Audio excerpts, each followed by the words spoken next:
¿Sí? Este es el grupito que vamos a meter aquí. Y finalmente, con el último tratamiento ácido,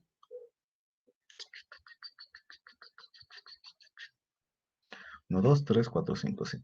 Pues vamos a volver a estabilizar el compuesto. Es decir, vamos a eliminar este Mg de aquí para terminar con el alcohol.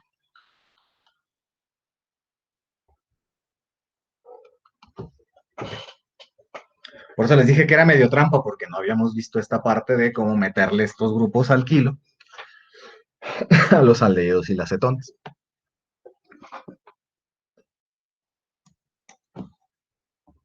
¿Sí? Pero en esencia es un proceso de varios pasos. ¿Sí?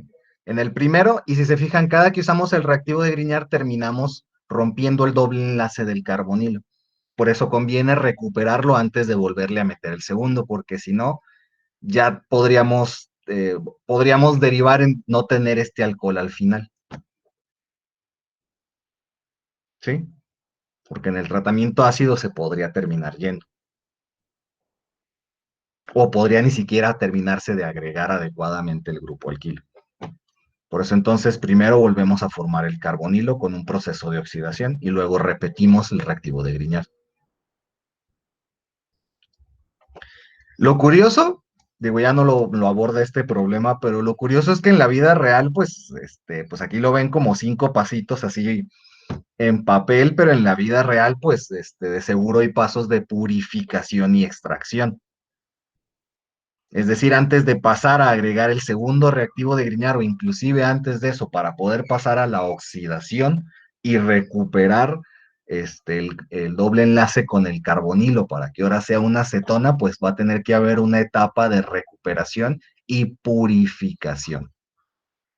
Inclusive dependiendo de las condiciones de pH donde se aconseje este tipo de reacción, tal vez entonces tenga que haber un ajuste de pH antes de proseguir.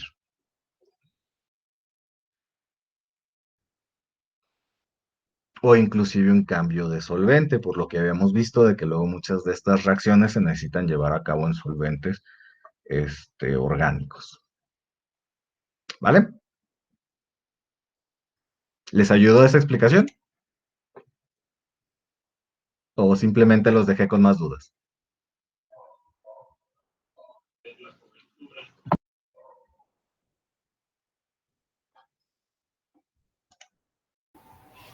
Yo creo que sí está bien. ¿Están deprimidos o los entristeció ver que esa no fue la respuesta que tenían que poner? Nos dejó algo impactados, profe. Es que sí, Está bien, chicos. es que si sé que se la tuve mal y era tan así, ahora imagínense las demás. Pero, no la vean como tan así como algo simplón. Por eso le decía, ay, ¿cómo se llama? ¿Antonio? No, sí, no, sí. No, a Josué, cuando le pasé la tarea, le dije que sí estaba complicadita, pero que estaba muy interesante porque al irla resolviendo, podían ir ligando diferentes tipos de reacciones. Pero entiendo que al final, pues, parece que fue más traumática que constructiva esta tarea. No pasa nada, jóvenes. Tal vez también los acongoje pensar que les había dicho que el examen es el viernes y íbamos a ver estas cosas, el miércoles y vamos a ver estas cositas. Pero, pero el examen va a ser el miércoles, pero de la siguiente semana. ¿Vale? Tranquilos. No lo, pero aclaro, digo, qué bueno que les alegra escuchar eso y a lo mejor piensan este profe es a toda, a toda onda, pero no lo hago por eso. Lo hago porque quiero ver otras cosas antes de ponerles el examen. Ya no voy a ver reacciones, tranquilos, tranquilos, tranquilos, tranquilos, tranquilos. Vamos a ver otras cosas complementarias muy interesantes. Entonces, si las reacciones les parecieron como muy atroces y complejas, porque de hecho hubo varias reacciones que dejé de lado. Sí, sé que fueron un montón de reacciones y aún así hubo reacciones que dejé de lado. Entonces, sí, es una cosita así de mucho ejercicio hacer esto. Este, Porque de hecho hubo varias reacciones donde en vez de agregar grupos carbonilo pueden agregar grupos sulfonados o pueden generar moléculas cicladas que tienen grupos semiacetales y grupos cetales. Entonces, ahí está un poquitito más complejo, me dejé por ahí como unas 3 reacciones, yo creo. Este, pero bueno, vamos recapitulando. El examen es para el miércoles de la siguiente semana. ¿Qué cosas extras voy a ver que todavía puedan venir de teoría en el examen? Van a ser nada más algunas aplicaciones que les voy a mencionar hoy. Que esas, pues, es más para que sepan en qué rubros pueden impactar este tipo de grupos sustituyentes. Y el miércoles quiero ahondar, al menos por encimita, porque no se puede ahondar la teoría hacia fondo de todo, técnicas de caracterización. Porque hasta ahorita les he hablado, no, que el grupo hemiacetal y que el grupo aldehído y que el grupo cetona, pues sí, pero en la práctica de laboratorio, en las cuestiones profesionales, ¿cómo identifican que efectivamente su sustancia de interés contiene moléculas con grupos aldehído y cetona? Porque también es importante que se lleven eso. Entonces la pregunta es para que ya no, o recapitulando, para que no se acongojen tanto, voy a ver algunas aplicaciones así de manera general y el miércoles vamos a abordar algunas técnicas de caracterización. Como no me voy a meter a fondo en las técnicas de caracterización, en realidad pues no vamos a abordar cálculos de técnicas de caracterización, sino los aspectos teóricos de cuáles técnicas hay, qué es lo importante de esa técnica y qué nos permite identificar. ¿Vale? Entonces no sufran tanto, es una teoría así, la voy a ver de manera superficial, porque, reitero, meterse en cada técnica es una clase completa y mucho más de cada técnica. ¿Vale? Ok. Denme un segundito, espérenme, y me decían que la última duda era el 4, ¿verdad? No, el 4 no, el... Las series dijeron, Las 6. Aguántenme tantito, déjenme checar. Espérenme. A ver.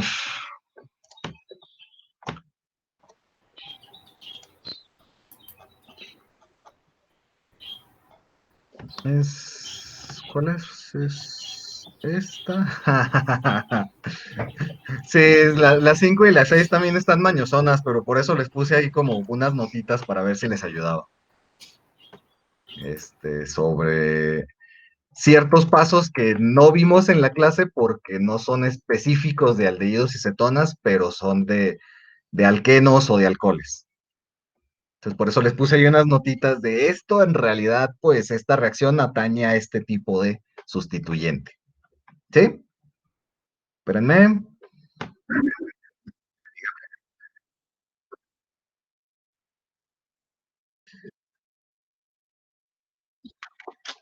Ay, criaturas.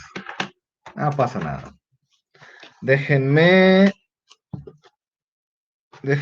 denme un segundito, denme 2 minutos en lo que las resuelvo en papel primero para no estar con o de confusiones. casualidad no tendrá una hoja de Dígame, respuestas. ¿cómo? De que de casualidad no Sí tendrá la una tengo. hoja con respuestas. Sí la tengo. Se llama El solucionario del Nos la va libro a del que lo enseñar. saqué.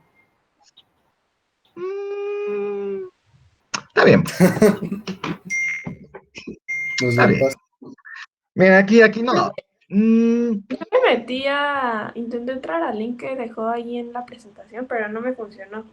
caray, Y ¿no te entré a la funcionó? página, sí, ve que en la 5 hay un link, pero Ajá. no entré. Pero bueno, ya después entré a la página, pero no tendrá el libro en PDF porque sí está bien la página, pero creo que le faltan cosas. O bueno, como te manda Claro, como... por supuesto. No. Mira, el link que les mandé era nada más como un apoyo para que supieran por dónde iban los tiros. No era donde estaba la respuesta del ejercicio. No, bueno, O pero me sea, metí, o sea, en esa página estudiar más sobre en general todo. claro, no, esa página está padre para cosas generales. O sea, aborda muchas reacciones, pero no las aborda todas ni todas las describe a profundidad. Es una página de divulgación. Entonces, pues tampoco esperen que en esa página les va a resolver todo. O sea, unas por otras, jóvenes. También no esperan que en un link ahí que les puse para apoyar esto fueran a encontrar toda la respuesta. Denme un segundo. Denme un segundo, denme un segundo. Estoy identificando, ya lo vi. A ver, es esa y es esa. Espérenme, espérenme. ¿Dónde estoy? Ah, ya vi. Ajá. Denme un segundito.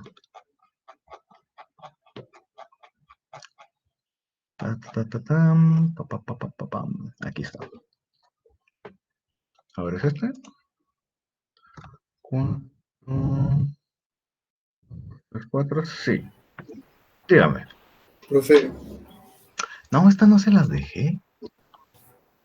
y en el examen vamos a poder sacar como un Espérame un formulario o algo. segundito. Estoy viendo dónde están las reacciones. Ah, ya, es que Sí. estoy perdido. Esa no es. Cuéntame. Dame un segundo. No se me desespera. Espérame. Esta es esta. Ahí está. ¿Y la otra dónde está? Ah, ya las vi. Ya. Aguántenme tantito. Estoy haciendo esto por partes, espérenme.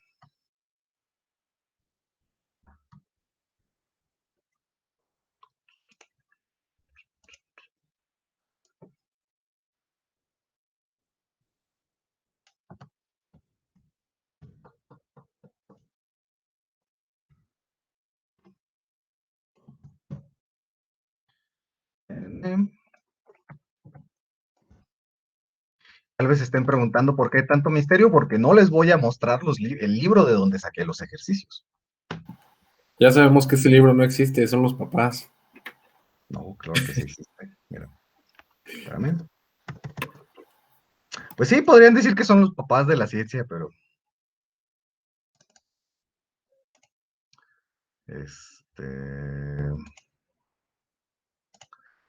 la del ciclohexanol. Aquí está. Vamos empezando por la 6. Digo, perdón. Donde les dicen que hay primero un proceso de oxidación. ¿El ciclohexanol qué es? Un alcohol. Es un alcohol. ¿Y si oxidas un alcohol? eh, ¿Qué es probable que obtengas? Dentro del esquema que estuvimos viendo.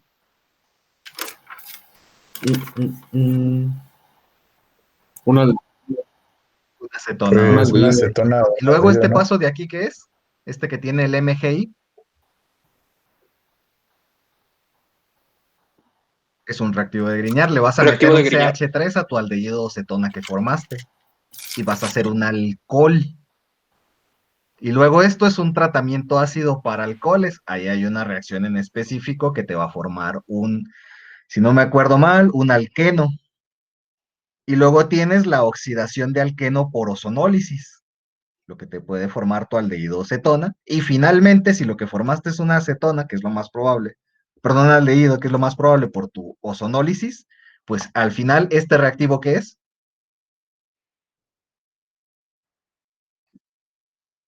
Este último de acá, Ácido ¿no? carboxílico.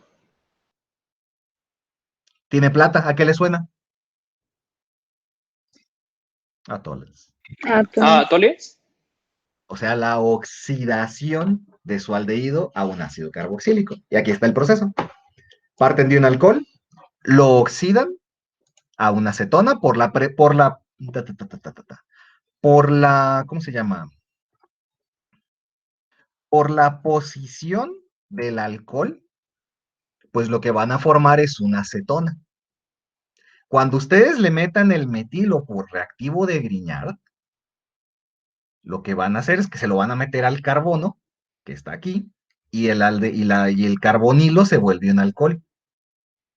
Luego esta reacción sí es la que les pasé el link ahí para que se dieran una idea de lo que era el tratamiento ácido de de alcoholes para formar alquenos, y pues es lo que forma es un doble enlace con el carbono adyacente. Se fijan, este carbono de aquí, el de esta, donde está el metilo y donde está el OH, forma un doble enlace, forma un alqueno. Posteriormente, pues entonces tienen ahora la ozonólisis de alquenos. Y lo que va a hacer en este caso es que, como además está ciclado, lo va a romper. Acuérdense, cuando es la ozonólisis del alqueno, les forma el grupo funcional del carbonilo en los dos puntos del alqueno. Por eso ahora tienen dos grupos carbonilo. ¿Sí lo ven? Uno aquí. Entonces tienes el doble enlace del carbonilo aquí y luego un CH3, que es este de aquí. Y luego tienes toda la otra cadena para el aldehído, para la acetona. Perdón, para el aldehído, que es lo que se forma aquí. Este carbono de aquí, este enlace se rompe, esta cadenita se desdobla y ahora en este carbono de aquí se vuelve un extremo que se vuelve un aldehído, que es este de aquí. Y luego, pues como le meten el reactivo de Tollens, lo que esperan es que el aldehído se oxide a un ácido carboxílico. Por eso esta parte de acá, esta acetona, ya no sufre cambios, porque Tollens no le pega cachetadas, no oxida acetonas. ¿Se ve mejor? Por eso les decía que, bueno, a mí me pareció entretenido ver estos últimos dos ejemplos, que son los que conjuntan un montón de reacciones, y se puede ver cómo partiendo de un alcohol ciclado, ustedes pueden terminar teniendo una molécula lineal que contiene ácido carboxílico y un acetona. A través de pasitos que en teoría son simplemente tomar los reactivos y ponerlos, y punto. Pero bueno, no, estos son los pasos. Por eso les puse la nota aquí en lo del tratamiento ácido, porque como eso Profesor, es tema de alcoholes y eso pues no es tema que yo abordé como tal, pues dije, bueno, les pongo ahí una guía de que esto tiene que ver con formación de alquenos. Dígame. ¿el alqueno no puede formarse con la ramificación del ciclo? O sea, como tener el doble enlace, pero pues donde estaba el alcohol, ¿no? O sea, no sé si me entiendo. ¿Te refieres a que se forme con el carbono de acá arriba? ¿Con el sustituyente metilo? Sí. Ujú. Podría ser, podría ser, pero... mm,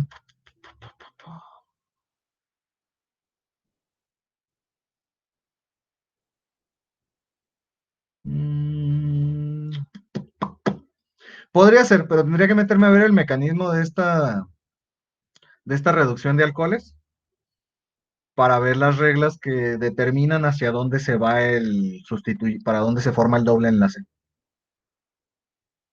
Mm,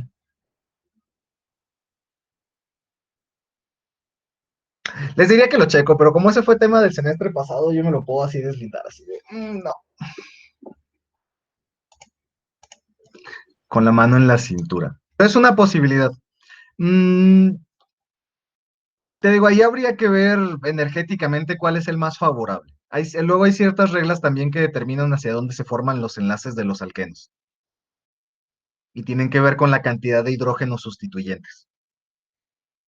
Por ahí hay una reglita que habla de eso. No, es que ahorita no me acuerdo de memoria. ¿Vale? La de Marcónico o algo Esa. así. Pero esa no me acuerdo de ahorita de memoria si es para formación o ruptura de alquenos.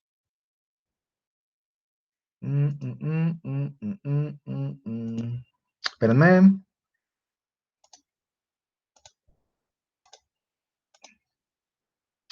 Aguántenme tantito.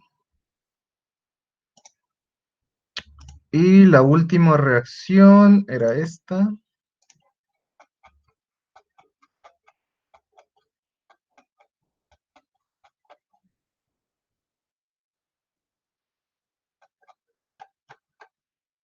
Esta de aquí.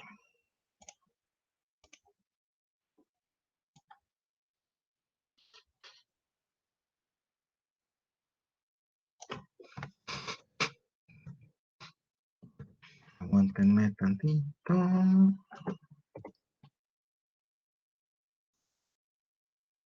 Sí, 1, 2, 3. 1, 2, 3. Bien, ajá. Ok. Pam, pam, pam. Pam, pam, param, param. Listo. Este era el otro, ¿no?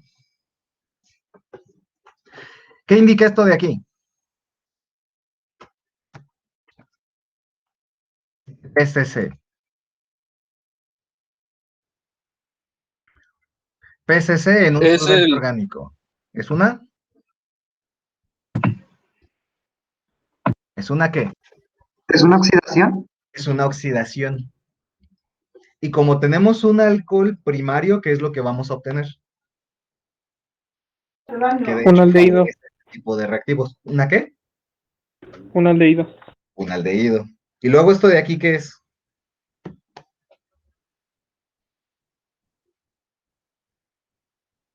Ya no es Grignard, ¿verdad? Es un alcohol en medio ácido. ¿Y eso qué nos forma?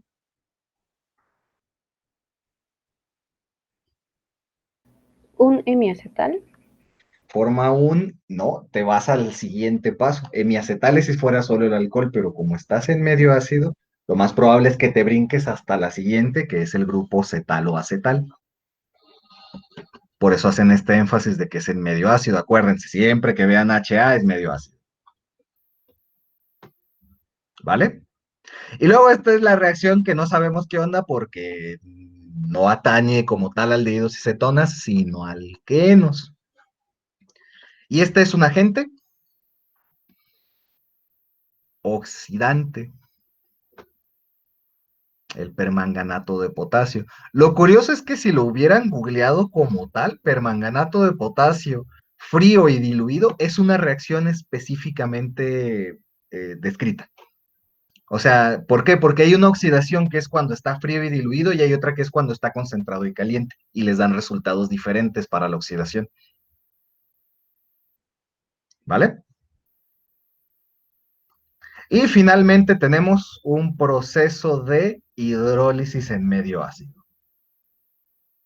Medio ácido, agua, hidrólisis.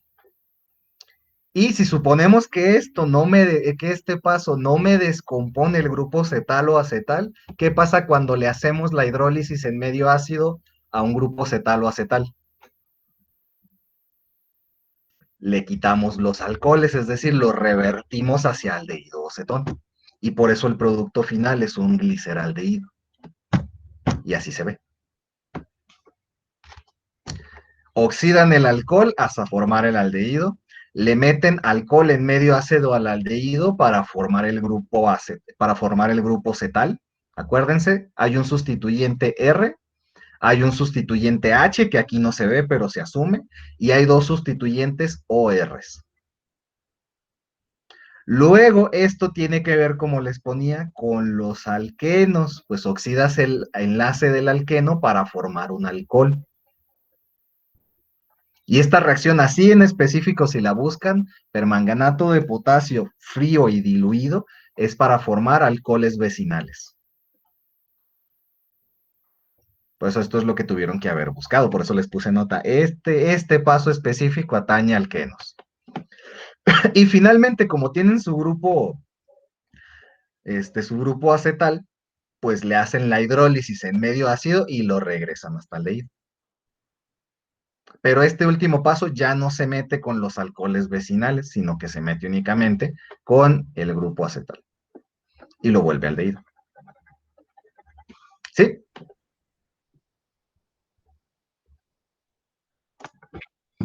¿Voy a explicar otra vez el último paso, por favor, profe? ¿Cómo no? Dame un segundo. Espérame.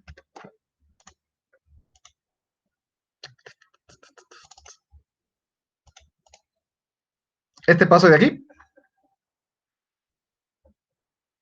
Sí. Pues ese paso de ahí. Vienen las diapositivas.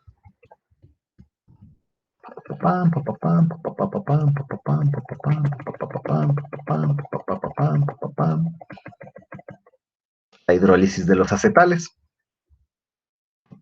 que es que cuando tienes tu grupo acetal o cetal y lo sometes a un tratamiento de agua en medio ácido, lo completamente hasta el aldehído o la acetona que se formaría en este carbón. Y es justo este de aquí. necesita un medio ácido, por eso se especifica que es en medio ácido y requiere de agua como reactivo. Y lo que pasa es que los sustituyentes OR, uno de ellos se vuelve el doble enlace oxígeno-carbonilo y el otro es removido por completo. ¿Sí? De tal forma que si nos vamos de regreso al ejercicio,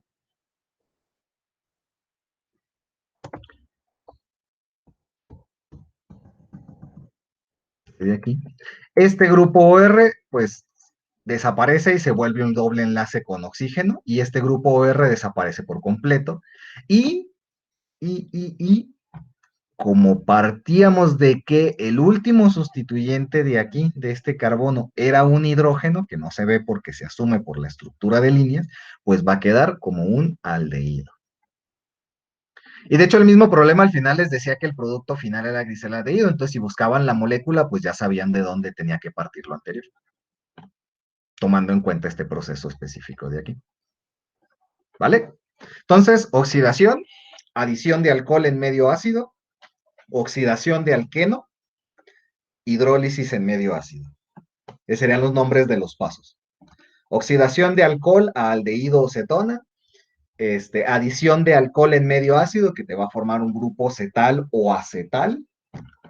Ojo, no te forma un hemi porque es en medio ácido y el medio ácido propicia que se haga la siguiente sustitución y formes el cetal o acetal. Luego este paso de acá es el que pues, yo no veo en este curso, pero atañe a oxidación de alquenos y lo que te hace es que te forman los alcoholes vecinales. Y finalmente este paso que sí vimos es la hidrólisis en medio ácido, que te revierte el proceso del cetal o acetal y te lo regresa hasta el aldehído o la cetona correspondiente. ¿Vale? Sí, profe. Perfecto.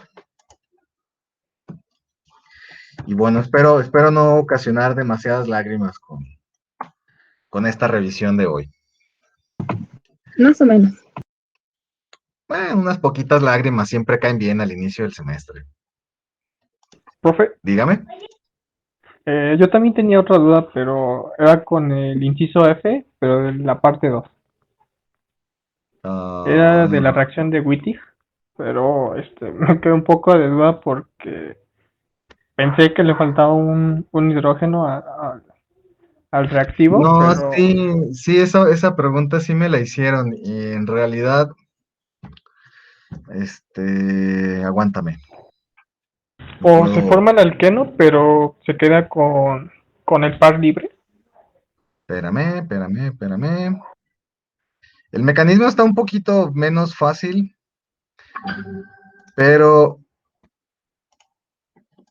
espérenme, denme un segundo.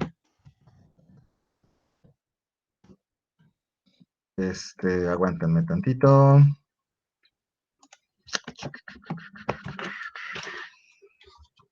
Espérenme.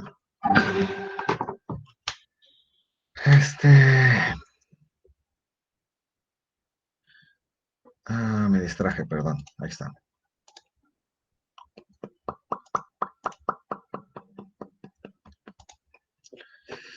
Este de aquí, ¿no? En realidad serían como la F, la E y la F son exactamente la misma reacción, pero cambiaría el grupo que estás adicionando. Sí, así. ¿Tú dudas si a los reactivos les faltaba algo? Bueno, sí, es más bien con el inciso F, porque, o sea, de acuerdo al mecanismo, debería de formarse un alqueno, pero al carbono del reactivo de Wittig, no me acuerdo cómo se llama, al momento ya de formar el producto, se queda con un par libre, o sea, se forma el alqueno, pero se queda con un par libre. No, lo que pasa es que esta forma en cómo se presenta puede prestarse a confusiones. Eso en realidad lo que está representando, aunque te lo marque así, como con un par libre y unido al fósforo que tiene la carga positiva, y acá pues lo que sea que lo acompañe, y acá lo mismo. Esto en realidad es una estructura de resonancia, porque por las diferencias de electronegatividades, este par de electrones libres se puede deslocalizar entre un doble enlace. Por eso lo marca como con una carga, porque es la estructura de resonancia que se considera que es la que hace la reacción de Wittig. Por eso no es que le falten hidrógenos a ese carbono, lo que pasa es que tiene ese par libre por la estructura de resonancia del doble enlace con el fósforo. Y esto a su vez es posible porque uno, al observar las electronegatividades, el carbono tiene 2.5 y el fósforo 2.1. Entonces el carbono es más electronegativo y por eso el doble enlace se deslocaliza hacia el carbono y le deja su par de enlaces extras, su par de electrones extras acá. Y esos son justo los que usa. Estos electrones son justo los que usa cuando interacciona con la estructura resonante del carbono, del carbonilo. Y por eso ataca al carbono y no al oxígeno, porque tiene estos electrones extras. ¿Sí se entiende más o menos? O sea, puede verse raro el ver ahí de repente el carbono con electrones extras, pero en realidad es por el hecho de que el carbono es más electronegativo que el fósforo y aquí en realidad lo que hay es un doble enlace. Pero aquí están tomando ya en cuenta la estructura de resonancia donde el doble enlace se deslocaliza hacia el carbono. ¿Vale?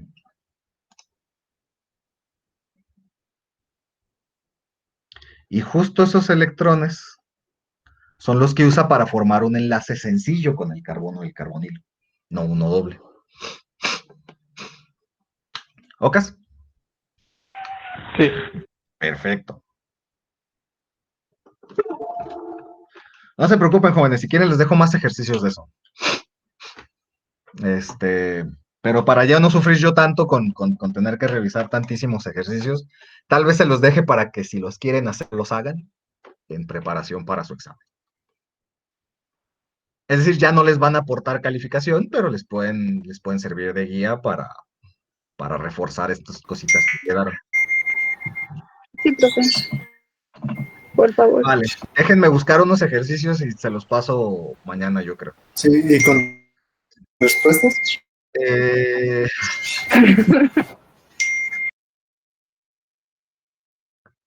Pero qué chiste tiene si ya saben la respuesta. O sea, lo Porque interesante sabes si es estás bien o no.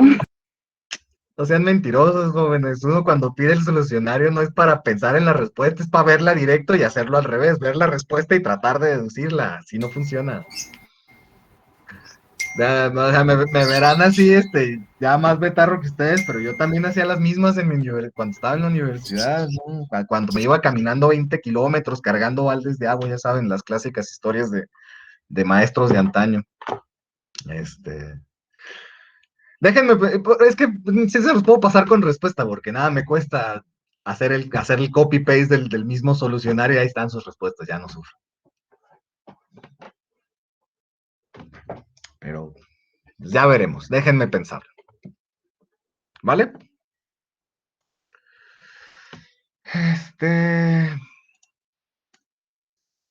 Y bueno, ya nada más para proseguir un poquito con esto.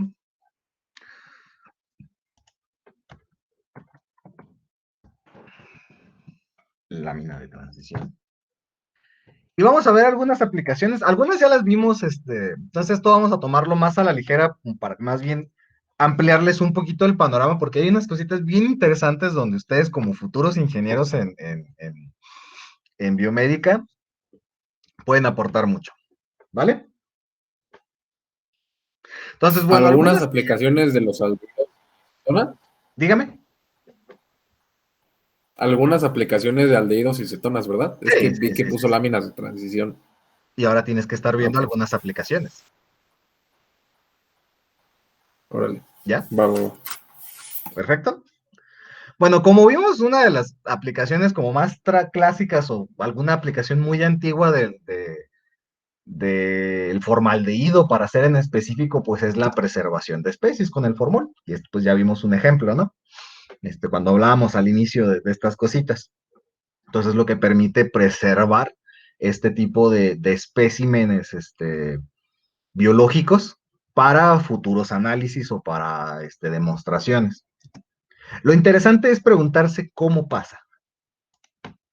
¿Cómo es posible que al ponerle formol a lo que sea que se lo pongamos de tejido biológico podamos preservar por mucho más tiempo su forma o su apariencia sin que se descomponga de manera natural? Y una de las propuestas que hablan de esto, que de hecho justo esta capacidad del formaldehído y de otros aldehídos, es lo que llaman el entrecruzamiento. Básicamente, el formaldehído lo que hace es que funge como puente que permite la conexión entre diferentes proteínas. Aquí este ejemplo en específico ya habla de ligamientos entre proteínas y ADN, pero pues es porque en este artículo buscaban algo específico. Pero en esencia lo que hace el formaldehído es que funge como puente para conectar diferentes proteínas y esto las protege y evita su degradación. Y al evitar la degradación de las proteínas es como podemos preservar la apariencia de los especímenes, ¿sí? Básicamente es como que junta todo y lo protege para que no lleve a cabo otro tipo de reacciones orgánicas de descomposición. Y por si este tipo de temas les resultan a ustedes como atractivos, esta cuestión de la preservación de especies, la Universidad de Michigan tiene un artículo en una página donde da consejos para personas que quieran hacer esto como de manera aficionada y les da un montón de como los pasos esenciales a seguir y consejos a tomar en cuenta para preparar la muestra, es decir, el espécimen, desde sacrificarlo, si es un animal completo, pues les aconsejan que deben de sacrificarlo de la manera más pacífica y que influya en el menor estrés posible en el espécimen, porque eso alteraría las cualidades visuales del mismo hasta el punto donde lo preservan en formol. Como dato curioso, esta misma preservación también la hacen en alcohol etílico, pero se suele favorecer hacia la preservación en formol. Nada más que tengan mucho ojo porque el formaldehído, entre otras de sus curiosidades, o entre muchas de sus curiosidades, porque el formaldehído es muy usado, es de los aldehídos más utilizados, pues también hay estudios que lo ligan con caracteres carcinogénicos. Sí, hay por ahí varios estudios, inclusive hay algunos reviews de más de 30 años, que buscan o que correlacionan los estudios médicos que ha habido sobre las capacidades carcinogénicas del formaldehído. Y por ahí no son del todo concluyentes, pero al menos de momento sí se aconseja prudencia al manejarlo. ¿Vale? Entonces, una de las aplicaciones es preservación de especímenes. Ojo, este mismo aspecto de la preservación de especímenes también se traslada a la preservación de alimentos, pero por otra cualidad diferente, que es la desinfección de tanto superficies como ayudar a disminuir el crecimiento bacteriano en ciertos tipos de alimentos o en ciertos tipos de cultivos agrícolas. Y desde el aspecto de la desinfección, pues especialmente es muy utilizado el formaldehído y el glutaraldehído para desinfectar superficies y esterilizar equipo médico. A este tipo de desinfección se le conoce como desinfección, como esterilización química, y básicamente es sumergir el equipo quirúrgico en una solución de cierta concentración de formaldehído o glutaraldehído durante un cierto periodo. ¿Vale? El procedimiento tiene como varios puntitos a tomar en cuenta, entre ellos, el tiempo que va a durar el proceso de esterilización química va a estar determinado por la cantidad de contaminantes que puedan estar presentes en el equipo médico a esterilizar, y este equipo puede ir tanto de piezas metálicas como hasta piezas plásticas. ¿Sí? Aquí en esta liga en específico es un video de propaganda que hizo una empresa que se dedica a vender este tipo de soluciones y muestran cómo sus soluciones a base de glutaraldehído les sirven para desinfectar tanto mangueras como tubos, bombas y otro tipo de equipo quirúrgico, ¿no? Y ahí también dan unos consejitos de que tienes que estar revisando tu solución y al final tienes que desechar el medio. Y ahí es donde puede ser polémico porque, dado que tanto el formaldehído como el glutaraldehído son tóxicos, el desecharlos al desagüe puede no ser tan recomendado, va a depender mucho de las leyes del país que estén imperando. Aquí en México me parece que lo que tendrían que hacer primero es una neutralización es decir, descomponer el glutaraldehído hacia sustancias menos tóxicas antes de poderlo desechar. ¿Por qué hago ese énfasis en las cuestiones del agua? Porque también hay estudios que correlacionan o que han encontrado presencia justo de estos dos agentes en específico posteriores a tratamientos de agua. ¿Qué quiere decir esto? ¿Cuáles son tratamientos de agua muy típicos? Pues tienen, por ejemplo, la ósmosis inversa, que básicamente es un filtrado a presión, pero han encontrado que tras procesos de ósmosis inversa sigue habiendo concentraciones significativas de este tipo de contaminantes, o que inclusive la presencia de este tipo de estos aldehídos puede tener interacción con otros contaminantes del agua, desencadenando una reacción que forme agentes más tóxicos. Entonces, no todo es tan sencillito como se ve. Digo, tienen la maravilla de que tienen el punto bueno de que sirven para estos procesos de desinfección, perdón, de desinfección y esterilización, pero hay que tratarlos con cuidado porque también son agentes tóxicos, ¿no? Entonces, unas por otras.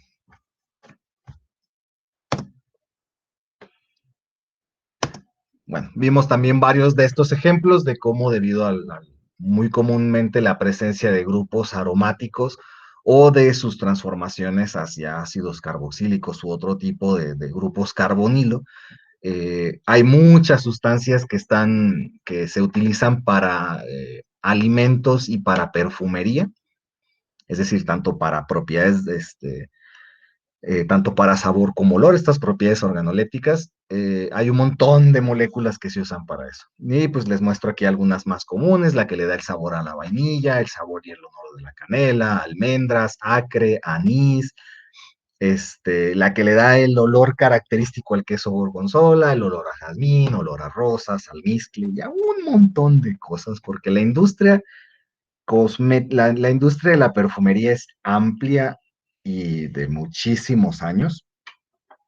Y curiosamente, actualmente a los perfumers que en lugar de tomar los extractos naturales de ciertas fuentes, es decir, por ejemplo, en vez de tomar el extracto natural de la rosa y hacerle un proceso de purificación para tratar de extraer el aceite con el aroma concentrado, pues hay otras prácticas que lo que buscan es, pues en lugar de hacer todo ese proceso, pues seguir metodologías como las que vimos, como las de los ejercicios, para generar directamente de manera sintética los aldehídos y cetonas que les dan esos olores característicos. Y a ese como metodología o ese tipo de perfumes, pues coquetamente se les conoce como perfumes de aldehídos. Una curiosidad ahí de la industria del perfume, pero ojo, no lo descarten como aplicación interesante porque la industria cosmética y de fragancias vende muchísimo dinero. Hay mucho dinero involucrado en este tipo de desarrollos científicos para nuevas perfumerías y en particular esta página, algo interesante o relevante que me parece que puede aportar, es que habla un poquito de la historia de cuáles son como algunos de los perfumes más relevantes que han abordado esta metodología de hacer sintéticos sus aldehídos para sus aromas y hablan inclusive de que un perfume en específico es como el parteaguas en estas metodologías de pasar de los aceites extraídos de fuentes naturales hacia los aromas sintéticos, por decirlo entre comillas, porque no deja de ser la misma molécula, solo cambia la forma de obtención.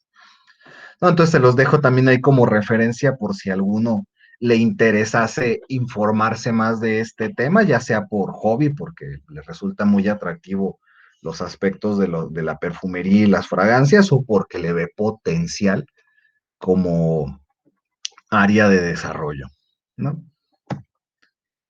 Finalmente, pues vimos también algunos ejemplos ya que tienen que ver con la función bioquímica del organismo. Vimos que había algunas funciones hormonales que estaban regidas por moléculas que tenían sustituyentes aldehídos o cetonas, en particular estas cetonas, que son de las hormonas esteroideas, que tienen que ver, por ejemplo, algunas con ciertos caracteres masculinos, femeninos y tanto afecciones como el buen desarrollo hormonal del cuerpo, ¿no?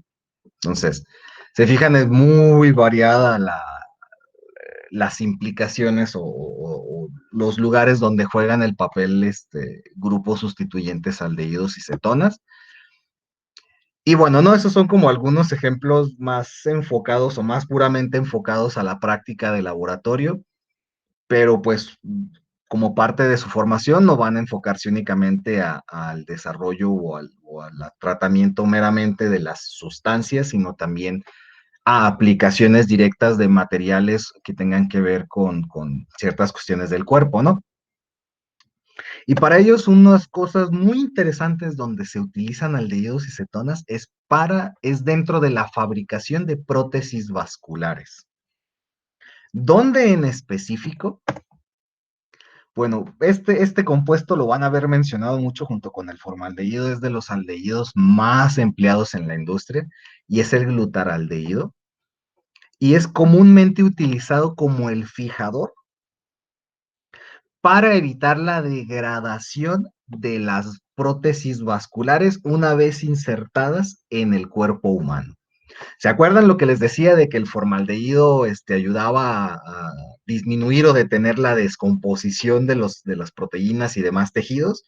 Pues justo esa propiedad que es utilizada para la síntesis de este tipo de materiales biocompatibles para que no se degraden una vez dentro del organismo. Y en particular se utiliza mucho el glutaraldehído. Solo que, pues, lo que les decía, como con la cuestión del agua, ¿no? Lo bueno con lo malo. Pues el glutaraldehído será muy buen agente fijador, así se les conoce, que evita la descomposición de nuestra prótesis biocompatible, pero no deja de ser tóxico. Entonces hay actualmente unos estudios ahí interesantes que buscan estudiar la toxicidad que estas prótesis puedan aportar al organismo. Es decir, que bueno, la prótesis ya está dentro del organismo, ¿no? Pero eso no quita el hecho de que el mismo glutaraldehído que está formando parte de la prótesis pueda degradarse, descomponerse por diferentes mecanismos bioquímicos y termine pasando a los torrentes y los tejidos de la persona, y eso termina intoxicándola o dañándola de otras maneras. Entonces hay estudios de toxicidad que actualmente buscan medir esta liberación de glutaraldehído que puede existir en este tipo de prótesis, ¿no? Entonces, también me imagino que ya les habían hablado de esto, sino pues también vayan sabiendo que el desarrollar materiales o sistemas que vayan a ser insertados en el cuerpo humano es un proceso arduo y complejo, porque no nada más tienen que asegurarse de que sea biocompatible, es decir, que lo pongan y no lo rechace el organismo, sino que tienen que hacer muchas pruebas exhaustivas de que los componentes de esta prótesis o cualquier otro dispositivo que introduzcan en el cuerpo no sean liberados hacia el organismo. Entonces, eso es lo que hace medio polémicas o complejas las investigaciones de prótesis que son introducidas en el cuerpo humano, ¿no? Aquí me falta algo. Y... ¿Dónde está? ¿Dónde está? ¿Dónde está? ¿Está aquí? Sí. Y, ojo jóvenes, porque esto no lo vean como algo cualquier cosa. Sepan ustedes que actualmente también el mercado de las prótesis, muy particularmente las prótesis vasculares, va para arriba. Entonces hay mucha investigación e inversión económica para desarrollar nuevos tipos de prótesis. Entonces, este es un área, y de hecho, tristemente no pude bajar este trabajo, pero hace un estudio de mercado hasta el año pasado sobre la manufacturación específico, aplicaciones, venta y todo el mercado de las prótesis sintéticas vasculares. Entonces, Déjenme ver luego si se los puedo conseguir porque es todo un libro al parecer y no lo pude bajar de momento. Pero está muy interesante porque, digo, no todos les interesa la ciencia, sino que van más interesados a la industria, pues entonces sepan que el desarrollo de este nuevo tipo de sistemas hay mucho dinero y muchos intereses. Y un posible motivo, pues piénsenlo de esta manera. ¿Cuál es una de las afecciones eh, médicas o físicas que afectan más al mundo? Piensen, por ejemplo, en Estados Unidos, que es también un lugar de mucha inversión económica, pues el sobrepeso. Y entre otras cosas múltiples que les puede afectar el sobrepeso, ¿dónde está? Pues en problemas cardíacos, en las válvulas que se les tapan. Para eso, esta es una empresa que se dedica a hacer este tipo de prótesis vasculares. Lo que tiene interesante es que tienen un video. Ay, perdón. Tiene un video aquí nada más donde muestran cómo es este proceso. Aquí hablan de otro tipo este, de válvula. Pero el chiste es que ellos mencionan cómo es que este proceso, esta inserción de esta prótesis se hace. Aquí tiene una válvula, perdón, una arteria que está tapada. Lo que ellos hacen es que introducen unos canales, despliegan una cobertura externa para el canal para que se amplíe el diámetro de la válvula y posteriormente prosiguen a fijarla y lo que terminan haciendo, introduciendo todo esto, es que el fluido no se vea obstruido por esta válvula o esta arteria tapada, sino que pase directamente por la prótesis. Y hacen ahí todo un proceso. Y este es más o menos lo que se suele hacer con este tipo de prótesis. Se introduce y sustituye el ejemplo. Hay otro tipo donde no sé qué tan efectivas sean ahorita, que buscan más bien la cortan y la sustituyen entera. Este es un poquito más favorable porque se evitan procedimientos quirúrgicos riesgosos. Vale, entonces sepan que esa es un área de aplicación también potencialmente en desarrollo. Y bueno, ¿qué otras cositas se usan o en dónde más meten su manita aldehídos y cetonas que tengan que ver con estas aplicaciones biomédicas? Pues, por ejemplo, son utilizados como desensibilizantes y desinfectantes en procedimientos dentales. Ojo, esta parte de desinfectante más bien se refiere a cuando se está creando la prótesis que se vaya a sustituir. Y esta parte de desensibilizante sí tiene que ver con el procedimiento mismo de cuando se injerta la prótesis. Así como también son utilizados como parte de los selladores para este tipo de prótesis dentales también. Nada más que pues también siguen siendo un poquito polémicas si se les buscan alternativas, porque aunque el formaldehído como tal tenga la ventaja de que va a ayudar a disminuir la actividad bacteriana, es un antibacteriano, dentro del sellador, y esto va a prolongar su vida o su eficiencia útil, así como también favorecer por justo esta propiedad del entrecruzamiento, darle mejor resistencia mecánica al sellador, pues también abre la puerta a posibles intoxicaciones con formaldehído, ¿no? Entonces, se sigue haciendo mucho estudio sobre cómo o buscar nuevas sustancias que sustituyan o buscar maneras de hacer todavía más estables este tipo de resinas y selladores, de tal forma de que no exista liberación de agentes tóxicos hacia el organismo, ¿no? Entonces, tanto como para prótesis vasculares, como el área dental, como para tejidos y diferentes tipos de colágenos. También hay mucho desarrollo donde se utiliza muchísimo el glutaraldehído, y es porque justamente les confieren propiedades mecánicas, hacen que cambie sus propiedades térmicas y afectan su actividad biológica. Mucho de lo cual se busca modificar también para la preparación de colágenos o tejidos sintéticos. O una aplicación bastante coqueta que son los hidrogeles, que básicamente son matrices que permiten ya sea dar como un soporte mecánico a ciertas estructuras, a ciertas células, para ayudar a su reparación o que sirvan como matrices que van a suministrar un medicamento. Entonces aquí también ya hablamos de suministro de medicamentos a través de cierto tipo de medicamentos. Y justamente aldehídos y cetonas, principalmente los aldehídos, son utilizados en la síntesis de estos hidrogeles. Entonces, no solo sirven para modificar propiedades mecánicas, biológicas, térmicas, sino también son usados como precursores en la formación de... De hecho, no lo voy a abordar porque eso es toda su propia unidad, pero son muy utilizados también los aldehídos y cetonas en la síntesis de polímeros.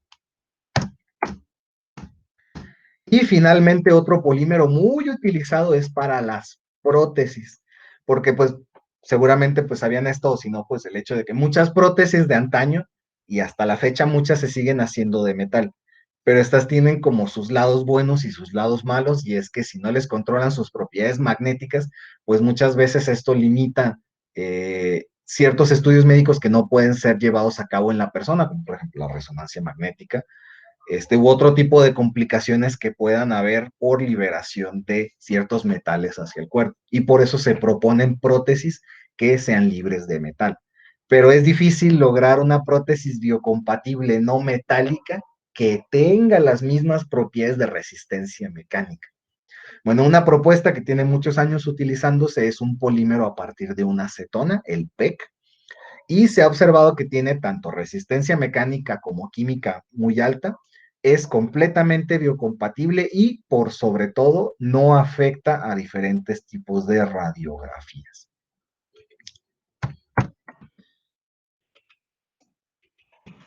Entonces, como ven, no solo los podemos utilizar por sus propiedades químicas directas, como pueden ser su propiedad para desinfección o para preservar tejidos, para hacer nuestros frasquitos con formol, sino que también son muy utilizados como aditivos o son utilizados como reactivos en la síntesis de muchos otros materiales biocompatibles con el ser humano. Reitero, hay mucho también que hablar de aldehídos y cetonas para la síntesis de polímeros, pero esa la dejo de momento de lado porque hay una unidad entera que habla de polímeros. Y ahorita me enfoqué más a algunas aplicaciones que tengan que ver con dispositivos biocompatibles con el ser humano. Por eso les menciono entonces que tienen ahí prótesis dentales, prótesis vasculares o prótesis para para huesos. Son de algunas de las aplicaciones más fuertes donde los pueden encontrar, más que como el material principal, como aditivos para mejorar ciertas propiedades. Y pues justamente, de hecho, es posiblemente lo que más les hablen a lo largo de su carrera, prótesis dentales, principalmente porque ahí hay muchísimo también interés económico y desarrollo de materiales. De hecho, hay muchísima investigación por ese lado, por si es algo que les interesa, hay muchísima investigación para nuevos materiales para prótesis dentales.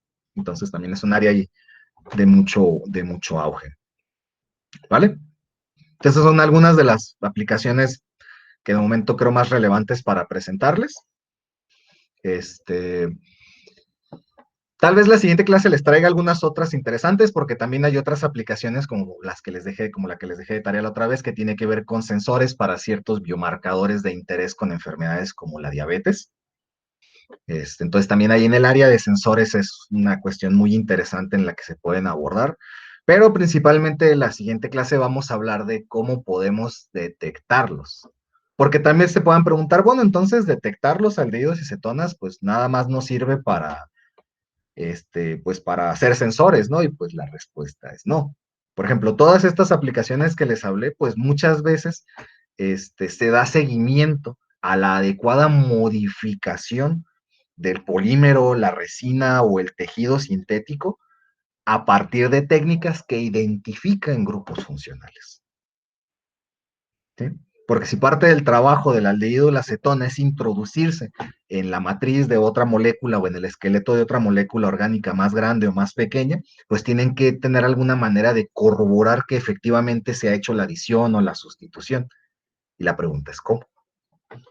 Entonces es lo que vamos a abordar un poquito en la siguiente clase, ¿no? Las técnicas más usadas o las más relevantes para identificación de aldehídos y cetonas. que de hecho son en general las más utilizadas para identificación de cualquier molécula orgánica en general. Entonces, en realidad vamos a enfocarnos ahorita a eso, pero pues en las unidades subsecuentes vamos a retomar estas técnicas, pero tratando de enfocarse en qué cosas en particular va anotando uno de las diferentes técnicas para identificar qué molécula o qué grupo funcional en específico es el que tiene presente en sus sistemas. ¿Vale? Bueno, lo dejamos hasta aquí, jóvenes. ¿Dudas, preguntas, consternaciones que tengan, dudas existenciales, no sé, preguntas profesionales, no sé, algo? Digo, si le sigue acongojando el examen, no se apuren, les mando otros ejercicios y de todas maneras es para el viernes, para el miércoles de la siguiente semana, entonces hay tiempo, hay tiempo. ¿Vale? Entonces, ¿algo que gusten preguntar, aportar, duda, algo? Excelente. Muy bien, chicos. Lo dejamos hasta aquí hoy. Nos vemos el miércoles, vemos algunas técnicas de caracterización. Y el lunes, dependiendo de, ¿cómo decirlo? De cómo los vea en su progreso en esa unidad, pues ya vemos si el lunes iniciamos el tema nuevo o damos un chiqui repaso de algunas cosas preexamen. ¿Vale? Bueno. Muy bien, chicos. Tengan bonita tarde y nos vemos el miércoles. Gracias, profe. Nos vemos. Gracias, profe. Hasta Gracias, luego. profe. Gracias, Bye. profe. Hasta luego. Bye, bye.